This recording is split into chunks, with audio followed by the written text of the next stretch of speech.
You know you want to do a lot more. You know you have a lot of stuff that you want to accomplish, but the software is so dadgum expensive.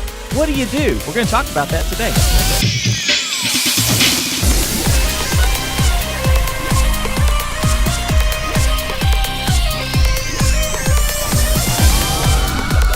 Hey guys, welcome to another thrill-packed episode of the Church Media Guys Show. My name is Dave Curley, and if we haven't met, I'm the founder of ChurchTrainingAcademy.com, which is a place where you and I and other ministry-minded folks all come together and learn how to use and exploit media and technology and the internet and all that cool stuff so that we can take the gospel to the world. With me, as always, every single week, except when he's not, is my partner, Justin Nava. Good morning. That's right. What's up, Dave? 80% of the time, I am here all the time. That's right. I'm very happy to be here. I'm very happy. Chris, Adam, Daveen, Jordan, Billy, Alejandro. So many people coming in saying hi in the chat, but I'm excited. Apparently, a lot of people are excited to hear about getting some free software and saving some money. Yeah, free software. And now for our feature presentation. So today on the Church Media Guys Show, I really wanted to grill down on Dave on behalf of our audience. Our Church Media Hacks, one of the things we do when you join the group is we ask you, what's your number one obstacle? What's your number one struggle? And lately we've been getting a lot of people saying, I don't have the budget for Photoshop, for Premiere, for even Microsoft Office. I can't afford it. We can't afford it. We're just starting up. We're a plant. We're a small church. We need to get moving forward.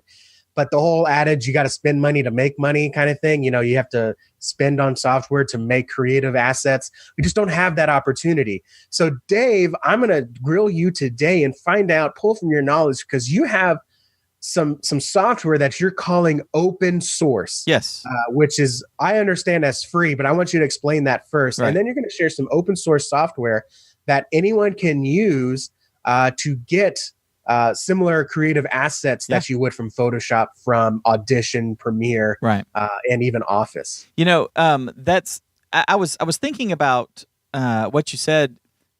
You know, some of these stuff. You know, you and I, and a lot of our viewers, it's nothing to us if we find a service that we like that costs $5 a month to go ahead and do that. But if you sit back and take a look at your bank statement, and all these different little services that are $5 a month, $4.95 a month, $17 a month, $9.99 a month, you know, you end up with, you know, $100, let's say, in these little apps and services that you're using. You know, I pay. Yeah, I literally just had to cancel a whole bunch of stuff this month because the last 2 months I kept ending the month and I'm like, where the heck is our money going? Yeah. And I looked at my bank statement and it's like, you know, I'm really just being nickel and dimed everywhere because you are. $9 doesn't sound like a lot for Marvel Unlimited subscription for my example. But man, when you got 10 of those, that's a big chunk of change. That's a week of groceries. So absolutely, I get that. A few's not bad, but everything wants to. Everything wants to what? Everything wants to do this now. Yeah, exactly. And, you know, it's a great business decision for the people that are doing this. I mean, we do it with Church Training Academy. It's a monthly fee. You know, it's a subscription, you know, and kind of like a magazine. We just keep adding stuff for you. So that makes sense. But, you know, it all adds up. And when you're using an app 3 times a month and it's costing you $5, you know, that's what, $60 a year? So, open source is really the way to go, and it has been for a long time. Just real quick, open source software is software that an organization has put together, a person has put together, and they have released that software under the GNU license, which is basically a licensing scheme for releasing software that says that you know, you can't turn around and like take this software, package it up, and sell it. You know, you have to if you make changes to this software, if you enhance it and do stuff like that, then you have to offer it for free. So it kind of has produced a user base and a developer base with a pay it forward kind of a mentality. Okay, some people violate that, some people don't. Some of the licensing allows you to make changes and then incorporate those changes and then pay for all these changes and enhancements, but the core piece is free. I mean, it's a bunch of weird stuff. But anyway, And this stuff's been around since the 80s. I remember when I first started going to bulletin boards, people were giving away freeware, or we'd go to the flea market and there would be the guys that had their app that they had written on floppy disks, and you could buy it for, shareware. You could buy it for $9 or whatever. So this stuff has been around for a long, long time. And some of these apps that we're going to talk about have been around for a long, long time. I've seen comments. I've seen people ask questions and say, I'm worried about this open source. It's not, it doesn't seem secure and all this sort of stuff. That's the wrong idea. Okay. These things that have been out for a long time, these are from developers, people that enjoy developing, that want to, in some cases they needed software and they thought, I'm just going to build it myself because I know how to build it. I don't want to spend $300 for Microsoft Word. So I'm just going to make my own word processor, and over time they take a look at everything that Word has to offer and go, I can build that, I can build that, I can build that, and they add it in, and before you know it, in some cases it's better than the original. Okay, so don't have to worry about it being riddled with holes and backdoors and stuff like that. I'm sure that somewhere out there there's some stuff that's like that, but 99% of it is not like that at all. These are all reputable, good companies to work with. People, this is their entree into development, and they may offer premium services based off of the stuff that they use. So you get 90% of the functionality for free, and then if you want to buy support, then that costs $49 a year. Or if you want to license it for your organization, then you pay a licensing fee for the entire organization once, and then you deploy it as many times. I mean, there's all kinds of different stuff. So open source is completely credible. It's been out there for a long time, and for the people that are uninitiated in this sort of stuff, it is a great way. Most of this stuff, in fact, all the ones I'm going to show you are free. A few of them have add-ons that you can purchase to add on and enhance the functionality. All right, so let's get into it. First one that you wanted to introduce, and this is really wide. Anyone can use this, yes, from your staff to yourself, and that's an open source Office alternative. Yes. We're talking about Microsoft Office. Tell me about this software. Okay, so the one that I like and the one that I have been using for several years is called Libre Office, Libre Office. We'll put links down in the in the show notes where you guys can get this stuff. Libre Office is a long time ago. One of the early ones that came out was from a group called Open Office. Okay, and so Libre Office, as I believe, they took some of the core of Open Office and then really started developing it even further. This stuff is awesome. If you're comfortable using Word, Excel, PowerPoint, that's what this is. It opens up all the major Office document formats. It can read and write Doc, DocX, XLS, XLSX, PPT, PowerPoint, and the X version. And it can even read publisher files and stuff. So it is great. It's free. You download it. When you need to create a document, then you just launch it and say, I want to make a new Word document or word processing document, or I want to make a new spreadsheet, or I want to make a new database, or whatever you're doing. It is really slick, and they keep it updated. I get a notification every couple of weeks when they release new builds of the software, when they've fixed something or enhanced something or whatever. I get a little notification. You want to do an update? Sure, let's do an update. And it's updated and everything's great. So Libre Office. Let's see. Yeah, we'll get down to a couple of these others that can work alongside with that. Go ahead. Real quick question, because I don't know either. I've never used open source tools like you have. Mm-hmm. When you say you get an update, so is someone still managing this software? It's not just loading team out there unmanaged? No, I'm sure there's some stuff out there, but the stuff that I'm familiar with and have been using off and on for years is all stuff where there's a team of developers, and it could be volunteers. It could be one guy that owns the company, and then the volunteers, they take donations and stuff. So yeah, there's people that are working on it as a whole and working on bits and pieces and contributing to it. And what's cool is that a lot of this stuff other people can contribute to. And so you can take all their code and enhance it and come up with something that's even better. It's pretty cool. And the updates, yeah, they do. A lot of these companies will do a nightly build or a weekly build or something where they've fixed it. Someone said, hey, every time I do this, it always gives the wrong error. Okay. So they fix it in the next thing. Just like any other software that's out there, just happens to be that this is free. Cool. So next we're going to talk about photo editing because Photoshop, which could be a good deal, $10 a month, right? But that adds up to $120 a year. Right. You have an open source Photoshop alternative that you've been using for a long time. Tell me about that. Yeah, off and on for the past 20 whatever years, I've been using Gimp or Gimpshop. If you go to gimpshop.org .com. What it is a GIMP is an acronym. The GNU, because I told you that was the open source licensing. GNU, image manipulation processing or program or something like that. It's basically Photoshop. And GIMP, and I've talked about it before on other episodes of the show and in tooltips and stuff. GIMP is free, or Gimpshop is. You can download it. It is a clone, for all intents and purposes, of Photoshop. I want to say 90% of the look and feel of Photoshop is in there. So if you're familiar with Photoshop but don't want to pay for the the photo editing subscription, or for the master collection subscription each month, or if you need to deploy this to in your organization to people who are going to do some stuff but may not be doing it all the time, like if you've got interns or if you've got assistants and stuff, you don't necessarily want to buy 10 licenses for the Adobe suite for someone who's going to use it twice a month. And you may not want to manage log out of all the other sessions and then log into this session. Okay, now when log out of all the other sessions, now I can do it again. You can have GIMP throw that in the mix. If they're familiar with Photoshop, they can do it in GIMP. GIMP has most of Photoshop's functionality, and it even has some tools and stuff that Photoshop doesn't, which is really cool.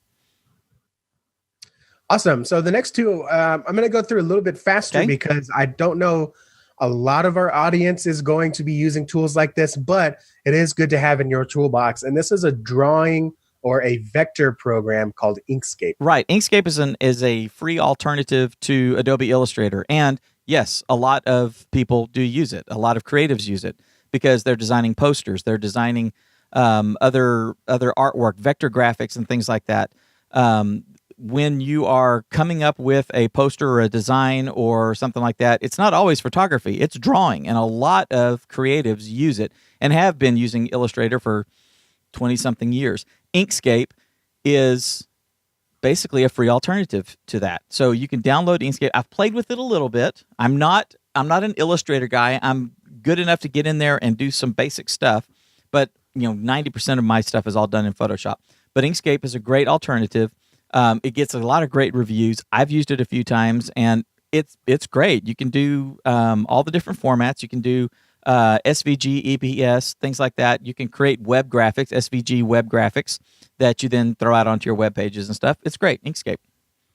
Yeah. And for anyone that doesn't know vectors, the difference between that and something you might draw in Photoshop is vectors are basically infinitely scalable. Right. The way that you design them, the way the algorithm works in there is it knows how to blow it up. So if you take an icon and blow it up on a poster, I've made this mistake before. It comes out all blurry and it doesn't look like what it's supposed to. Vectors, you can scale them up infinitely and it always looks crisp and clean. So that's what you want to use this for. Continuing down. It's the difference. It's raster and vector. Raster is here's all the pixels and now enlarge those pixels. Okay, so you enlarge a pixel and it's going to get blurry the larger you get it. With vectors, the math says I need a line to go from this point to this point. So I'm going to put 2 points here, draw a line in between. Okay, now if I'm going to make it larger, I'm going to put the point over here. I'm going to put the point over here, draw a line in between. So it draws it at scale. So like you're saying, it's a lot cleaner and stuff. It's not photo real like a photograph is. Yeah, but if you're a good artist, it can be. And continuing down the Adobe CC alternatives here. Now we will get to some other ones. Absolutely. We're talking about an InDesign alternative for desktop publishing. Yes, which could also be a publisher alternative. Right. Publisher's been around for a long time. I believe it's still actually part of the Office 360 suite. A lot of people use it. It's easy. But 9 times out of 10, when you look at something that someone's done in Publisher, you go, oh, hey, you guys are using Publisher because they're unsophisticated, for lack of a better term, and this gets them the thing that they need. InDesign is a million miles from publisher. It lets you, I mean, you do books. I have done yearbooks. I've done brochures. I've done, large format posters. I've done books. You do all this kind of stuff in there. And a lot of churches, larger churches, produce their own material. They have their own curriculum for Sunday school, or the pastor writes his own books and stuff like that. And you use a page layout program to put the columns where they need to be, to put the, if you're publishing a newsletter that gets sent out, you can do it in Publisher and people go, oh, look, they made this in Publisher. Or you can send it out and it looks like a nice, brochure, high quality, fantastic photography, all that sort of stuff. So Scribus is a open source alternative to using InDesign, and it's got all the functionality. Now, I haven't dug deep to see if it has all the super duper interoperability between other things like InDesign does. That's one of the benefits of having the Adobe suite, is that these are all in the same family, and so they all work together. So you can drop a photo in InDesign, and then you can right click and go edit that photo, or you could just open up Photoshop, open up that original and make changes to it, and then go to InDesign and say refresh, and it pulls in the latest version of that photo and stuff. So I don't know if Scribus, I've played with it. I haven't gotten hyper deep into it. So definitely take a look at it before you go and start, shelling out for InDesign. But if you're laying stuff out and you want it to look good, books, booklets, curriculum, pamphlets, all that sort of stuff, using a page layout program like InDesign or the free alternative Scribus is the way to go. Awesome. And then moving on, a Lightroom alternative. Yeah. We may buy this DSLR camera and we think, oh, we're going to have some amazing photos now, but you realize you may still need to do some editing. And after dropping all your money on the camera, you still need like a photo editor. Right. And that's going to be Raw Therapy, right? Yeah, Raw Therapy. It's got a bunch of E's at the end. Yeah, Raw Therapy. TheReapee. Yes, Raw Therapy. So we'll have links for all this down below. Yeah, absolutely. I use Lightroom a lot. I go in and out, especially I shoot a lot of raw photographs. And if you don't know what RAW is, there's JPEGs that you shoot with your camera, but then there's another mode that a lot of cameras have called RAW. And basically, when you shoot a JPEG, it takes in all the information and then compresses it into a JPEG and spits it out onto the disk. When you shoot RAW, just whatever the image sensor is seeing is what gets written. So there's a gigantic amount of data that goes in there. You want to shoot RAW because then you can develop it later. And so if it's like, if the whites are blown out, or if it's like, oh my gosh, this is overexposed, wait a sec. If I start editing it as a RAW or developing it as in a RAW format, then all of a sudden you can recover some of that stuff. You can move the sliders and all that. And before you know it, the detail comes back. Or if it's like really dark and it's like, oh, I'll never be able to use that. Oh, because I'm literally have everything that the sensor saw and I can manipulate it, then it's like taking the picture over again and exposing it over again. It's great. So Raw Therapy is a free alternative to Lightroom. Okay, Lightroom is a part of the Adobe suite. It comes with the photographic subscription, so you get like Lightroom and Photoshop for like $10 a month or $19 a month or whatever it is, and you can get Raw Therapy and do the same stuff. What's cool about it is it's non-destructive, so it makes copies of the files. It writes basically an XML file that says when you're viewing this raw file here, apply all these settings to it. And then if you make those settings, it doesn't burn it into the image. It just writes it into an accompanying file. So each raw file has a little data file with it that says, set the brightness to this, set the darkness to this, increase the saturation, make the sharpness this, blah, blah, blah, and it applies it as you see it. So it doesn't ever screw up your original files. Really cool. Lightroom does the exact same thing. So if you're looking, check out Raw Therapy.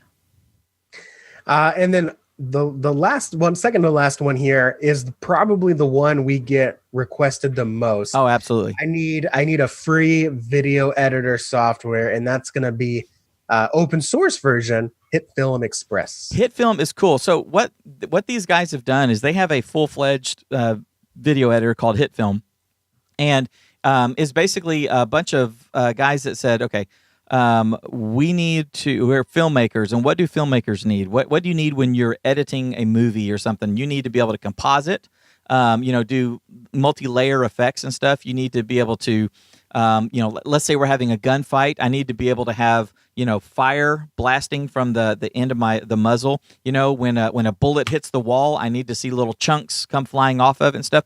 So they developed hit film, and you can buy hit film.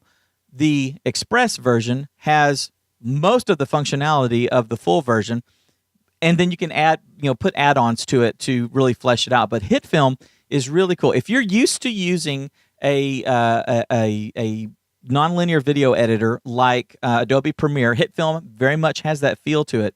But it actually does some of the stuff that Adobe After Effects does as well, but it's all in one app. So it's Hit Film Express. What did I put? Oh yeah, some of the features that it has editing. It has a particle simulator, so you can, when a bullet hits the wall. I don't know why you'd be doing this in a church, but this gives you an idea. When a bullet hits the wall and the little chunks of stuff come out, you can generate those little chunks of shrapnel or whatever like that come flying off. You can do that in Hit Film Express. It's got all the compositing tools, color correction, color grading. Keying, so if you need to remove a green screen, it's got a great keyer built into it. You can take 3D models and bring them in, and you can do motion tracking and stuff. So you could have a statue of the Venus de Milo back here in the room, and as you're following me around in the camera, it's as if the Venus de Milo is just standing there and we're going around it. It's really cool, and it's free. In fact, Jordan is using Hit Film Express to do some editing for Church Training Academy. Because the machine that he has all of his Adobe stuff on is down. So I said, hey, grab Hit Film Express and give it a shot. It's really cool. I like it. Yeah, another good use case, if your machine goes down and you have to edit on a separate machine, but you don't have the license, you don't have the capacity. Awesome stuff. So before we get to the last one, I do want to ask you, are these tools, these open source tools, are they something that, okay, great, we've got Hit Film, we don't need Premiere. We've got Gimpshop, so we don't need to buy Photoshop. Don't ever worry about that ever again. Oh, absolutely. Is it possible, or do you eventually want to go to Creative Suite? No, you don't have to go to the Creative Suite. You don't have to go to the Creative Suite at all. That is why people make this stuff, is so that if you're on a really tight budget, if you're a college student, if you're a high school student, and you don't have the money to buy the software, if you're a church plant and want to make your collateral, want to make all the stuff that you need to make, we need to have Office Suite. We need to do all this. What is it? What is it? You and I have the Google Suite for Church Training Academy. Yeah, it's $10 a seat. Is that right? It starts at $5. We pay for the $10 one. Okay, so $10 a seat. It's something like that when it comes to the Microsoft Office. Even when you're a nonprofit and you pay a discount, that stuff adds up. Our church we've got a Christian school associated with our church, and that Christian school has 300 kids, something like that. So each one of them has a computer that they use. So how many at $5 a seat or $10 a seat or whatever for a Google Suite or for the Office Suite? That starts adding up, right? And our private school is affordable. It's not like $20,000 a year. It's affordable. Okay, so we have to manage our budget really good. Same thing with Jana's school. It's a nonprofit. They've got 100 kids at $10 a pop for Office 365 or whatever. That's $1,000 a month. That gets expensive. So you can deploy stuff like Libre Office, install it once. There you go. You have the tools that you need. They are a word processor. What are you doing besides writing a letter or formatting a short book or what? You see what I'm saying? Your spreadsheet stuff. You need to do pivot tables and a whole bunch of really obscure stuff like that. Well, you can do it in here, or you can pay for Excel, or you can do some of it in numbers on your Mac, which is not even as good as Excel is. So the open source stuff, people have built entire careers using open source stuff. Yeah, and I think you have a really good point there. My only rebuttal to that would be I don't think it's a zero sum, like you can only use open source or you can only use Creative Cloud. I think eventually, and I think we all want to get to this point. We talk about this a lot in our insiders. Eventually, you do need those advanced features. You do need to eliminate time waste or any kind of waste. And so the Creative Cloud, the Google Suite, the Office Suite, whatever you want to use, eventually those features that are just baked into those that maybe the open source just can't do for whatever reason, like collaboration inside of Google Suite or Office more Suite. streamlined. Yeah. Yeah, it's more streamlined. It saves you that time. Eventually, you're going to need to get to that point. It's like, okay, right now I'm fine doing stuff on my budget on a paper ledger. But when your company grows to $1 million company or your church grows to $1 million budget, you can't just do everything on a paper ledger or a spreadsheet. You need accounting software. Of course. And so it's kind of that same thing. I don't think it's an either or. I think it's, use this. And if it works for you forever, great.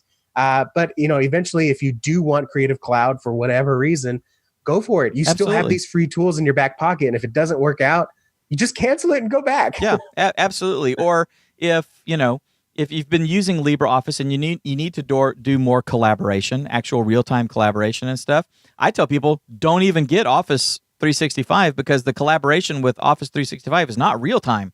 It's like everybody gets a copy of it and they work on it and then they apply it and then all the changes get made to it and stuff. Whereas with like Google Suite, I watch Justin type, he watches me type, But if you don't need to do the collaboration, if you're a staff of 3 and on a really tight budget, you're all part-time because it's a small church plant or something like that, grab LibreOffice. You've got what you need right there.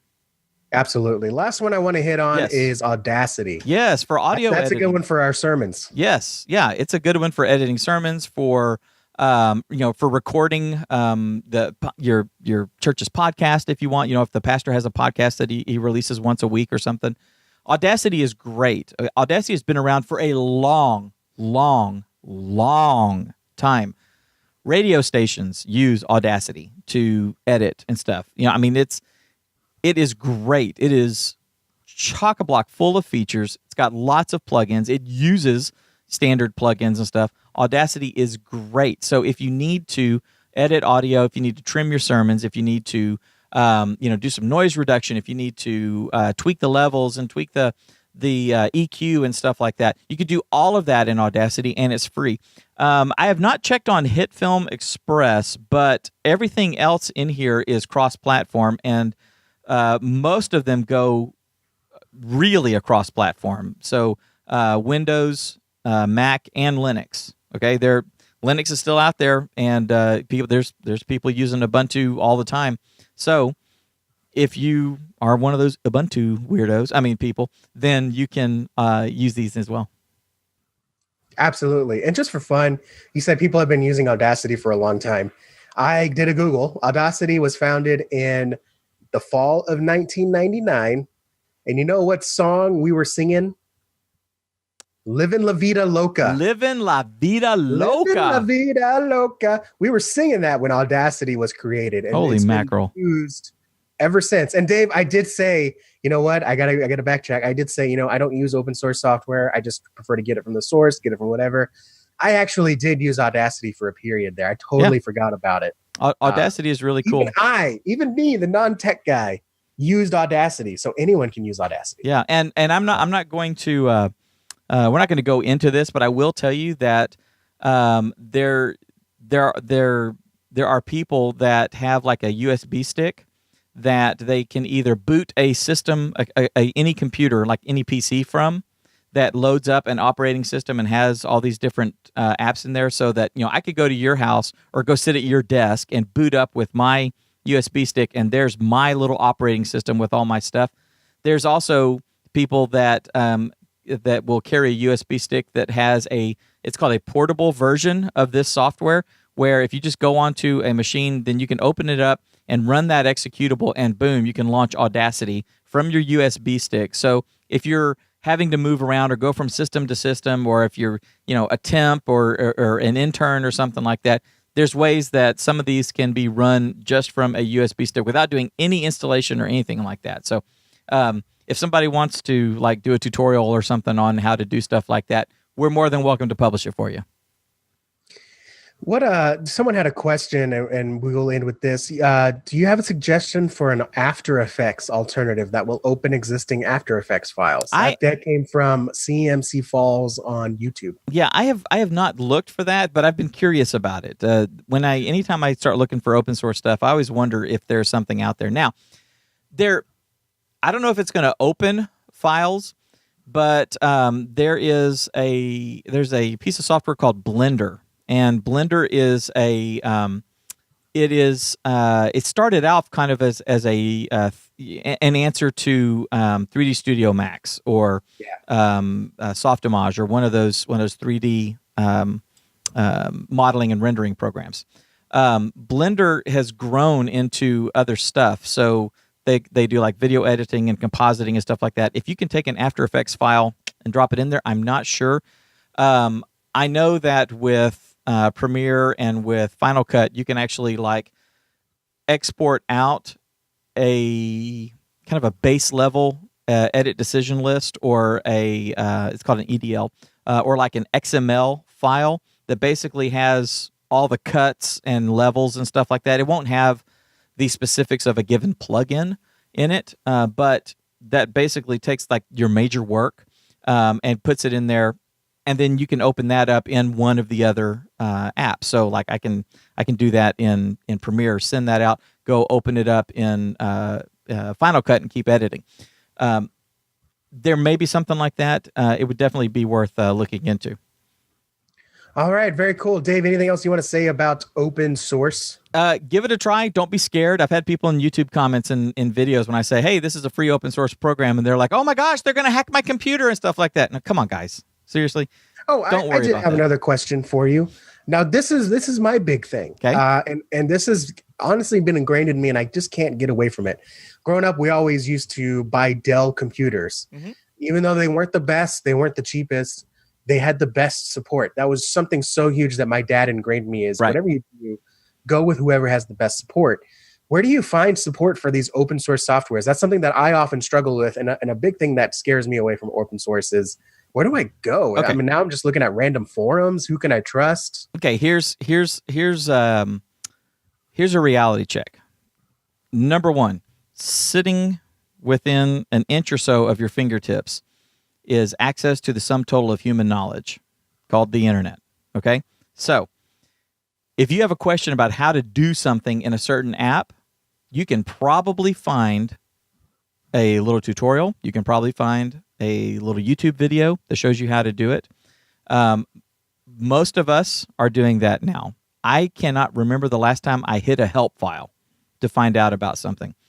A lot of these, and I want to say all of them, when you go to the help file and hit the little support button or something, it takes you to their knowledge base on their website. They also have forums. A lot of them have forums where you can go in there and ask the community of thousands of users. You can make feature requests. You can ask how to work around a certain issue. And before you know it, that could actually get like fixed in the next release. A lot of these have vivid communities of longtime users that can help you with stuff. So I don't let that. I'm never letting that be a barrier. I mean, there's no phone support. I mean, there may be phone support for somebody, like Libre Office or something, and maybe you pay for it, per call or something like that. Just take a look. But I mean, the reality is, how many people pick up a phone and call and go, how do I, sum these two cells together? No, you're querying on Google, and then someone explains to you how to do it. So that shouldn't be a barrier. I like it. And with just about anything else that you have church media wise that you have questions on, we are still a very young ministry. Youth ministry is no longer the newest ministry. It's media, it's communications, it's live streaming. And there is some stuff out there, but I believe, if I can say so myself, and I think we're proving it with our free content, the best stuff, the easiest stuff that you can get access to is inside of Church Training Academy.